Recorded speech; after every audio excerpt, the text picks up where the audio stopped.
할렐루야. 오늘은 마더스데이인데요. 한국에서는 어버이날이죠. 옆에 분들 어머니라고 하는 거룩한 이름을 가지고 계신 분들 한번 축복하겠습니다. 해피 마더스데이. 사랑합니다. 축복합니다. 이렇게 한번 인사해 보시고요. 아버지들도 서운하시잖아요, 그죠? 어버이날인데 아버지들에게도 해피는 아니지만 어쨌든 아버지 감사합니다, 사랑합니다 이렇게 하면 인사하실까요? 아버지는 좀 약한 것 같아. 찬양 들으면서 그런 생각했습니다만 어머니의 기도는 다들 공통적으로 얘기하는데 왜 아버지의 기도는 없을까 이런 생각해 봤어요. 여러분, 우리 아버지들도 믿음의 가장으로서 아름답게 세워져 가시는 그런 놀라운 은혜를 누리시기를 주님의 이름으로 축원합니다. 어머니에 대한 사회적인 명칭이 있죠. 예일대 교수가 만들어낸 타이거맘이라고 하는 표현은 아주 호랑이처럼 무서운 그런 어머니를 가리키는 표현입니다. 한국에서 이와 달리 여러 개의 어머니를 가리키는 명칭이 있다고 합니다. 그 중에 하나는 잔디깎기맘, 그래서 론 모이어처럼 앞길에 미리 장이되는 것들을 다 먼저 가서 깎아주는, 잔디 깎는 것처럼 그런 극성맞은 엄마를 가리킨다고 하죠. 또 비슷한 개념입니다만 헬리콥터맘이 있습니다. 그래서 헬리콥터가 착륙 지점을 찾아 헤매는 게 둘둘둘 이렇게 다니는 것처럼 자녀 주변을 맴돌면서 모든 것들을 챙겨주고 도와주는 엄마의 모습이 헬리콥터맘이라는 것이죠. 문제는 자녀들 스스로 그것을 해결할 수 없는 거예요. 부모님들이 엄마가 너무 이것을 미리 해주다 보니까 나중엔 결혼해서도 이제 엄마가 필요한 거죠.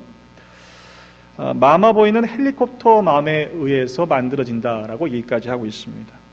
근데 최근에 한국에서 새롭게 만들어진 용어 가운데 돼지맘이 있습니다. 이건 또 뭐냐? 이건요, 엄마 돼지가 새끼 돼지를 이렇게 몰고 가듯이 좀 극성맞은 엄마인데요, 이분도 다른 학부모들을 몰고 다니면서 사교육을 조장하는, 그래서 그것을 권력화해서 다른 학부모들을 좌지우지하는 그런 극성맞은 엄마를 가리키는 표현이 돼지맘이라는 것이죠. 근데 충격적인 용어가 있습니다. 뭐냐면 맘충이에요. 맘은 영어의 마미의 맘인데 충은요, 한자에 벌레 충자를 씁니다. 어린 자녀들을 앞세워서 몰지각한 행동을 하고도 부끄러워할 줄 모르는 엄마를 가리키는 표현이 맘충이라는 거예요. 여러분들, 이런 용어들이 만들어지는 것은 한 번, 두 번의 케이스 때문에 만들어지지 않습니다. 최소한 이런 용어가 만들어지려면 집단적인 사회 현상이라고 이해해야 하는 것이지요. 참 다양한 표현들이 있습니다만 그 가운데 그 공통점이 뭘까를 생각해 보면 최소한 엄마들이 그렇게 자녀들을 양육하겠다라고 선택한 방법은 그것이 자녀들을 위해서 최선일 거다라고 생각했을 것이라는 사실이에요. 물론 그러한 행동 방식, 그러한 자녀 양육 방식이 최선이냐 아니냐, 정말 아이들에게, 자녀들에게 정말 좋은 것이냐는 다른 문제예요. 엄마들이 그런 방식을 선택한 것은 자기들 생각에는 그것이 최선일 거다라고 생각했을 것이라는 이야기이죠. 제가 오늘 왜 엄마들의 이야기, 물론 마더스데이이기도 합니다만 오늘 본문과도 연관이 있습니다. 오늘 본문에 보면요, 하나님께서 이스라엘 백성의 회복을 약속하시지요. 이렇게 말씀하십니다. 여인이 어찌 그 젖먹는 자식을 잊겠으며 자기 폐에서 난 아들을 긍휼히 여기지 않겠느냐. 여러분 한번 생각해 보세요. 젖먹는 자식은요, 혼자서 살아갈 수 없는 어린 나이, 아주 아기죠. 아기를 키우는 게 그렇게 쉽지만은 않습니다. 그렇죠? 아무리 이뻐도요, 이게 엄마들이 지치잖아요. 피곤하죠. 그래서 골아 떨어질 때가 많습니다. 그런데 참 놀랍고 신기한 건요, 그렇게 피곤해서 자다가도 아기 우는 소리에 벌떡 일어나지는 게 엄마예요. 또 아무리 멀리 있다고 해도요, 자기 아이 울음소리를 명확하게 구별해낼 수 있는 정말 놀라운 능력을 가지고 있는 존재가 엄마입니다. 그러니 어떻게 젖먹이의 어미가 그 젖먹는 자식을 잊을 수가 있겠습니까? 잊을 수 없다라는 말씀이죠. 자기 배에서 태어난 아들을 긍휼히 여기지 않는 어미가 또 어디 있겠습니까? 모든 어머니는 자기 태에서 난 아들을 긍휼히 여기는 것이 당연하지 않겠느냐? 그런 말씀이죠. 그러나 그들은 혹시 잊을지라도 나는 너희를 잊지 아니할 것이다 라고 지금 하나님께서 말씀하시는 것입니다. 자, 여기까지 우리가 다 받아들일 수 있는데요. 문제는 지금 이스라엘이 겪고 있는 현실은 그렇지 않다는 거예요. 처참합니다. 성읍은 무너졌고 자녀들은 잡혀갔고 이스라엘은 헐어졌고 황폐하게 하는 자들이 여전히 주위에 가득합니다. 그래서 스스로 이스라엘이 생각하기를, 시온이 생각하기를 여호와께서 나를 버리셨구나, 주께서 나를 잊으셨구나 라고 생각하는 것이 어쩌면 당연한 상황입니다. 바벨론의 포로로 잡혀가 있던 이스라엘 현실을 본다면 하나님이 과연 살아계시냐? 하나님이 우리를 버리신 것이 아니라면 어떻게 우리가 이 지경에 있도록 그저 지켜만 보고 계시는가? 이렇게 절규하고 있는 상황이 지금 오늘 본문의 정황이에요. 그런데 하나님께서는 오히려 하늘이여 노래하라, 땅이여 기뻐하라, 산들이여 즐거이 노래하라 라고 지금 명령하시는 겁니다. 이게 도대체 말이 됩니까? 지금 눈앞에 펼쳐있는 현실은 그렇지 않아요. 그런데 노래를 하라고 하십니다. 그것도 기뻐하며 즐거이 노래하라니요. 하나님이 해도 좀 너무하신 것 아닌가? 그런 생각이 듭니다.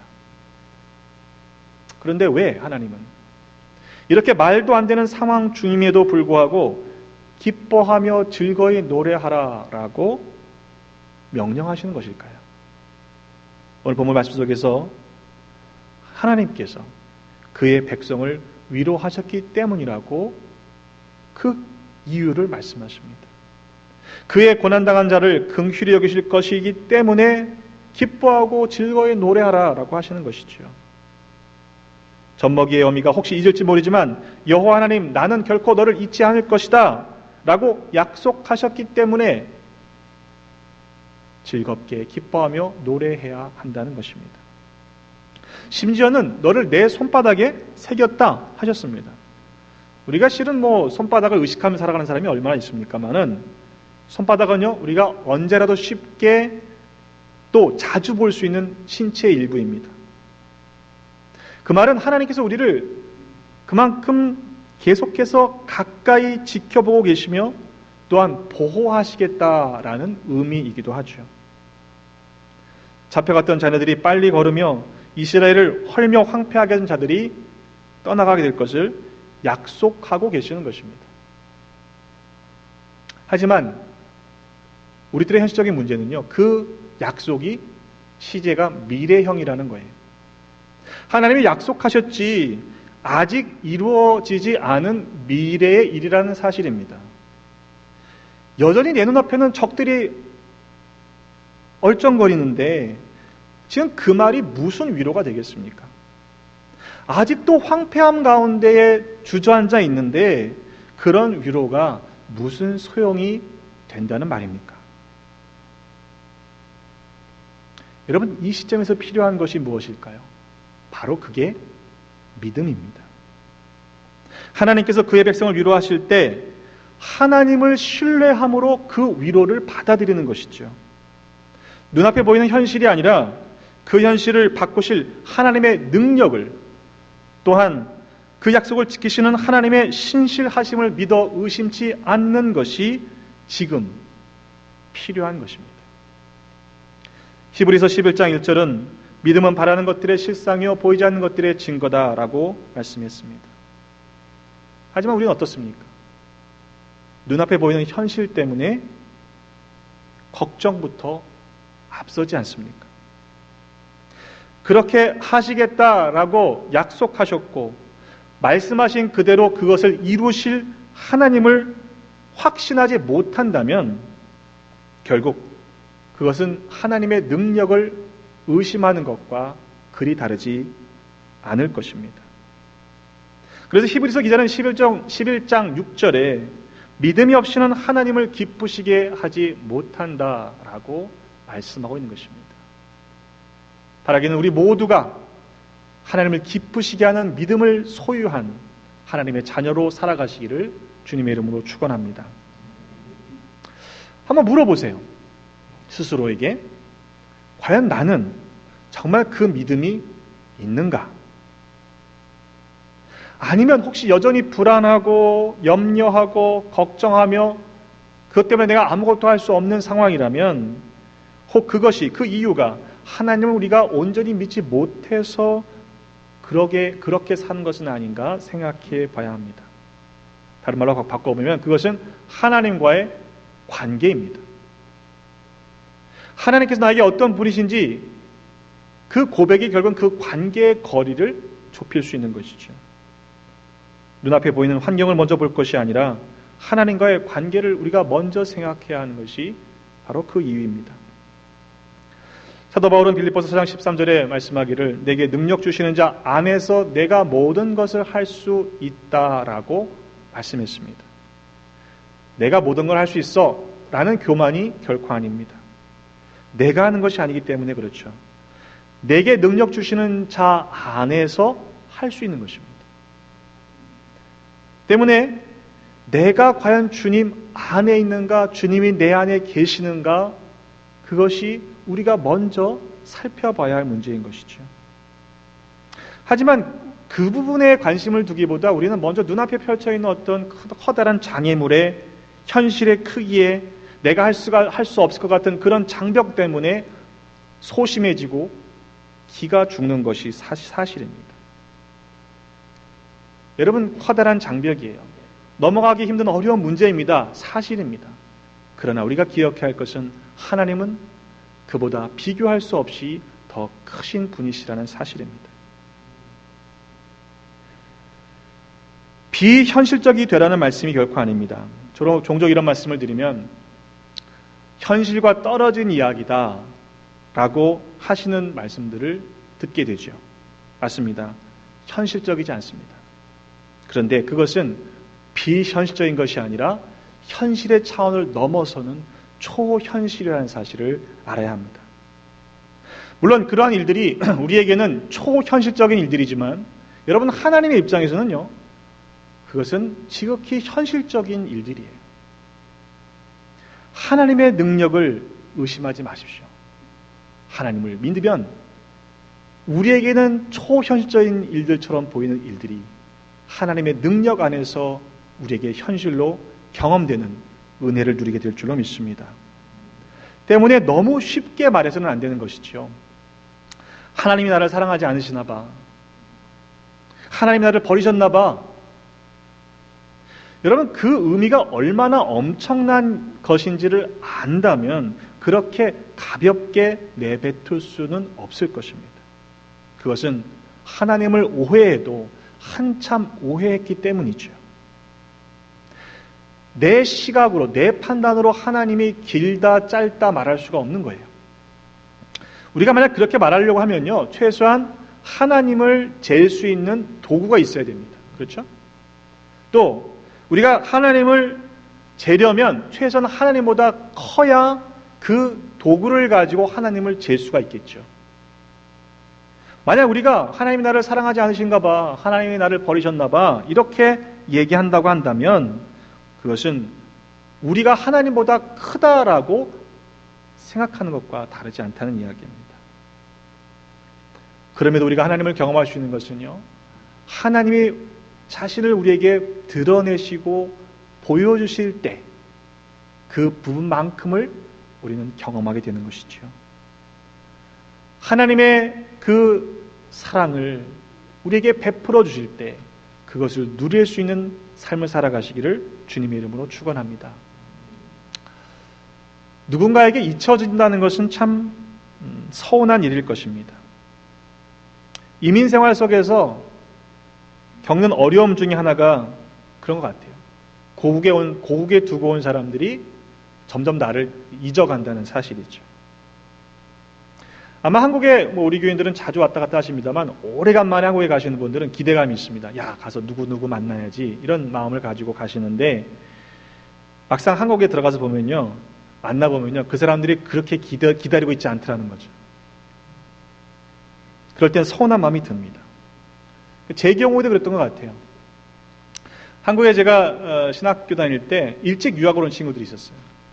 그때는 전화도 쉽지 않았을 때니까 편지도 자주 왔다 갔다 하고 방학 때 올 때마다 막 환영하고 막 그러잖아요. 그죠? 근데 해가 지날수록 그게 1년에 한두 통으로 줄어들고요. 또 방학이 오면 또 뭐라 그래요? 야, 또 나왔냐? 좀 공부나 열심히 하지. 이렇게 이제 되는 거죠. 그 친구는 몇 년 동안 기다려서 그렇게 간절히 원하던 마음을 가지고 한국에 들어온 건데 무척 기다려지는 일들이었을 텐데 마치 휴가 나온 군인들에게 휴가 또 나왔냐? 이렇게 말하는 거랑 그렇게 다르지 않더라는 거죠. 팩트는 뭘까요? 사실은 뭘까요? 한국에 몇 년 만에 돌아왔는데 군인의 경우에는 몇 개월 동안 기다려서 나간 휴가인데 그들의 기억 속에 우리의 존재가 점점 잊혀져 갔기 때문에 일어나는 일들이라는 겁니다. 예전에는 순간순간 그리워하던 존재였는데 일주일에 한 번, 이제는 한 달에 한 번, 아니 1년에 한 번씩 밖에는 생각날까 말까 한 존재로 그 존재가 작아졌기 때문이죠. 그렇기 때문에 그런 말들을 할 수 있는 것이 아닌가 생각해 봅니다. 물론 나와 상관없는 사람들을 시시콜콜하게 기억하는 사람은 없습니다. 만일 누군가가 우리를 잊고 살고 있다면 그 사람과 나와의 관계는 그만큼 멀어졌다는 의미겠죠. 하지만 절대로 잊을 수 없는 관계가 있지 않습니까? 중요한 사람, 사랑하는 사람은요, 절대로 기억에서 지울 수가 없습니다. 무엇을 해도, 어디에 있어도 그 사람이 저절로 생각나는 것이 당연합니다. 그렇지 않습니까? 그런데 그들은 혹시 잊을지라도 나는 너를 잊지 아니할 것이라. 예레미야 1장 4절 5절에 보면 하나님께서 예레미야 선지자를 부르실 때 장면이 소개되고 있습니다. 이렇게 말씀하고 있어요. 내가 너를 모태에 짓기 전에 너를 알았고 네가 배에서 나오기 전에 너를 성별하였고 너를 여러 나라의 선지자로 세웠노라. 여러분, 결혼해서 부부가 되었다고 자동적으로 아이가 생기는 건 아니잖아요. 그 모태에 그 생명을 넣으신 분이 바로 하나님이시라는 사실을 말씀하고 있는 겁니다. 모태 짓기 전에 이미 하셨어요. 배에서 나오기 전에 성별하셨습니다. 어머니가 우리를 실은 창조한 게 아니고요. 그 생명을 허락하시는 분은 바로 하나님이시다라고 말씀하시는 것입니다. 하나님께서 우리의 어머니의 뱃속에 우리를 생명을 지으셨기에 우리가 이 땅을 이렇게 아름답게 살 수 있다는 사실을 기억해야 하는 것이죠. 어머니날이 될 때마다, 어버이날이 될 때마다 부모님의 사랑, 어머니의 사랑을 우리가 구구절절히 느끼게 됩니다. 아까도 보니까 몇 분들 벌써 눈시울이 붉어지더라고요. 세월이 지날 때마다 나이가 들어가면서 철이 들면 그 사랑이 얼마나 컸던지를 알게 되죠. 그런데 오늘 저는 그 어머니의 사랑보다 더 큰 사랑이 하나님의 사랑임을 증거하고 싶습니다. 그 사랑을 우리가 이미 받고 있음을 기억하시기를 바랍니다. 로마서 8장 35절로 39절의 말씀에 누가 우리를 그리스도의 사랑에서 끊으리요? 환난이나 곤고나 박해나 기근이나 적신이나 위험이나 칼이랴. 기록된 바 우리가 종일 주를 위하여 죽임을 당하게 되며 도살당할 양같이 여김을 받았나니 남과 같으니라. 그러나 이 모든 일에 우리를 사랑하신 이로 말미암아 우리가 넉넉히 이기느니라. 내가 확신하노니 사망이나 생명이나 천사들이나 권세자들이나 현재일이나 장래일이나 능력이나 높음이나 기쁨이나 다른 어떤 피조물이라도 우리를 우리 주 그리스도의 예수 안에 있는 하나님의 사랑에서 끊을 수 없다라고 말씀하셨습니다. 때문에 여러분, 낭망하지 마시고 슬퍼하지 마시고 오히려 기뻐하며 찬양할 수 있는 믿음의 사람들이 되시기를 주님의 이름으로 축원합니다. 집을 나간 탕자는요, 더 이상 아버지의 잔소리를 듣고 싶지 않았을 겁니다. 이젠 나도 컸으니까 내 마음대로 하고 싶었을 것입니다. 나도 알 만큼 알고 아버지의 품에서 떠나 독립하는 것이 잘하는 일이다 생각했을 것입니다. 그러나 그는 나중에서야 내가 아버지의 품 안에 있었던 것이 얼마나 행복한 일이었는지를 깨닫게 되죠. 여러분, 이미 우리는 그 하나님 아버지의 사랑을 받은 사람임을 기억하시기를 바랍니다.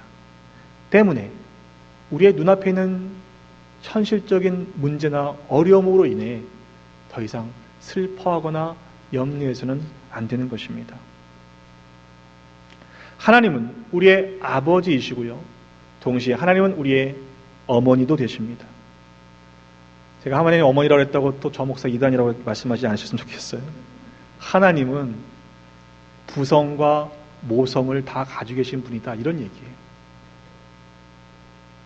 2008년도 5월 12일쯤에 중국의 스촨성이라는 곳에서 진도 8.0의 대규모 지진이 일어났습니다. 사망자만 약 8만 명 정도가 죽었고요. 17,000명이 실종됐고요. 그리고 3만 4,5천 명이 부상을 입었습니다.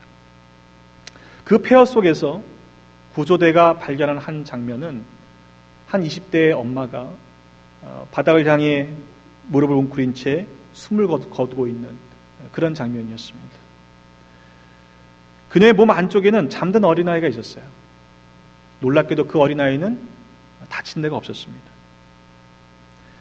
보니까 그 상황에서 엄마가 그 딸 아이에게 모유를 수유한 흔적도 있었습니다. 그런데 그와 함께 발견된 셀폰에는 엄마가 남겨놓은 메시지가 이렇게 적혀 있었다고 합니다. 너무나 사랑스러운 내 아가, 만약 내가 살게 된다면 이것만은 기억해 줘라. 엄마는 너를 사랑한단다. 그래서 그 전 중국이 그 문자 때문에 울음바다가 되었다고 하죠. 그게 어머니의 사랑 아닙니까? 그런데 그들은 혹시 잊을지라도 나는 너희를 잊지 아니할 것이라. 그게 하나님이 우리를 향한 사랑이시라는 겁니다. 어버이 주일을 맞아서 또 마더스데이를 맞아서 어머니를 사랑해야지, 효도해야지, 공경해야지 하는 것 좋은 일입니다. 또 부모님들은 믿음의 부모로서 자녀들을 잘 양육하라고 다짐하는 것도 귀한 일입니다. 그런데 우리가 거기에만 만족해서야 되겠습니까?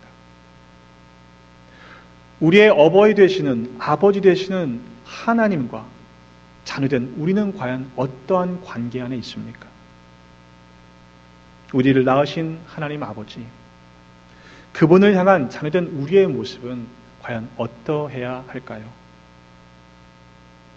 우리를 한순간도 잊지 아니하시는 하나님 아버지를 온전히 믿고 의지함으로 말미암아 이 땅에서의 모든 고난과 어려움조차도 능히 이겨내는 우리 모두가 되시기를 주님의 이름으로 축원합니다.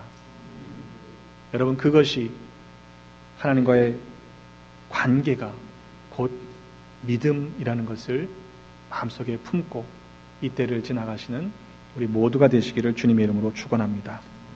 기도하겠습니다. 하나님, 우리에게 소중한 부모님을 허락하셨으니 감사합니다. 저들에게 영육간의 강건함을 더하여 주시고 평안한 삶을 살 수 있도록 인도하여 주옵소서. 우리에게 또한 부모라고 하는 거룩한 이름과 사명을 주셨으니 감사합니다. 믿음의 부모로서 본을 보이는 아름다운 삶을 살아가게 하여 주옵소서. 어려운 고비 앞에서 절망하지 않게 하시고 오직 하나님 아버지만 믿고 의지하며 날마다 기쁨과 즐거움의 노래를 불러 올려드릴 수 있는 믿음을 허락하여 주옵소서. 아버지의 뜻에 죽기까지 순종하신 아들 예수 그리스도의 이름으로 기도드립니다. 아멘.